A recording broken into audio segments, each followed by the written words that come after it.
Jadi diri sendiri adalah sebuah kalimat yang mungkin sama-sama sering kita dengar. Sebuah ungkapan di mana seseorang berusaha mengakui nilai dalam dirinya, bahwa dirinya eksis di tengah kompleksitas kehidupan yang gak jelas ini.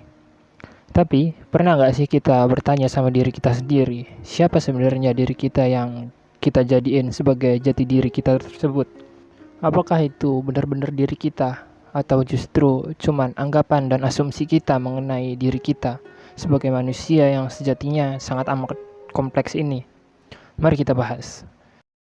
Secara sederhana, kita mengetahui bahwa kita sebagai manusia, baik dalam bentuk pikiran dan kesadaran, dibentuk secara langsung maupun tidak langsung oleh realitas yang selama ini kita temui dalam kehidupan. Seperti lingkungan, jenis buku yang kita baca dan pergaulan, serta berbagai macam hal lain yang kita hadapi dalam kehidupan kita sehari-hari. Gabungan antara beragam jenis cara menentukan pilihan, alur dari sebuah pemikiran, dan penggunaan cara pandang yang kemudian menjadi kebiasaan tersebut, pada akhirnya akan kita sebut sebagai karakter atau sifat kita, yang mana hal tersebut adalah gambaran besar dari diri kita yang eksis ini. Namun demikian, apakah karakter kemudian dapat dijadikan sebagai sebuah jati diri? Bagaimana jika sebuah karakter berubah dikarenakan realitas yang dihadapinya juga ikut berubah? Mungkin kita hanya akan menjawab bahwa hal tersebut adalah hal yang wajar.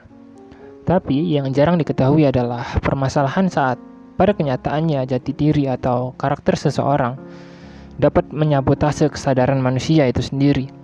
Hal tersebutlah yang kemudian menjadi salah satu bagian dari terciptanya ego.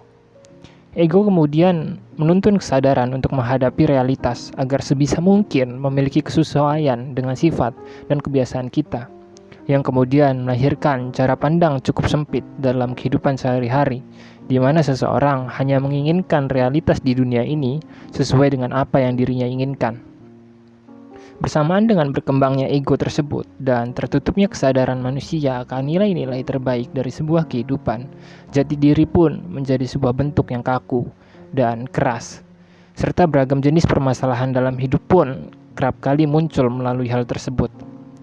Bayangkan saat seseorang menganggap jati dirinya benar dan patut dipertahankan bersamaan dengan kompleksitas kehidupan yang setiap detiknya mengalami perubahan. Apa yang akan terjadi? Pada akhirnya, orang tersebut akan seringkali salah mengambil keputusan, yang mana dirinya hanya membentuk kesimpulan berdasarkan pemahaman usang yang dipertahankan tentang hidup. Permasalahan jati diri dan ego juga dapat lahir saat seseorang yang jelas-jelas melakukan kesalahan atau dalam contoh kecil melakukan tindakan tak bermoral tetap menganggap bahwa apa yang dia lakukan adalah sebuah kebenaran. Itulah mengapa ego dan pemahaman akan jati diri manusia sejatinya harus dibicarakan ulang mengenai nilai yang diperjuangkan oleh sebuah kesadaran, apakah sesuai dengan ketetapan norma dan moral yang berlaku di tengah kehidupan masyarakat atau tidak. Dalam lingkup yang lebih kecil seperti permasalahan individual, jati diri dapat membutakan manusia dari opsi-opsi lain yang sejatinya mungkin memang harus dilakukan demi menghadapi sebuah permasalahan. Namun dikarenakan kesadarannya tertutup oleh ego yang terkadang jarang disadari keberadaannya tersebut, manusia acap kali terperosok dalam sebuah siklus permasalahan yang sulit untuk dilepaskan, hingga melahirkan jiwa-jiwa yang dirundung kesedihan, namun masih tak mau berubah karena menganggap pandangannya mengenai hidup masih dipenuhi kebenaran. Oleh sebab itu, penting bagi kita untuk melihat ke belakang mengenai kesalahan-kesalahan yang telah kita lakukan, dan akui saja bahwa hal tersebut benar-benar ada.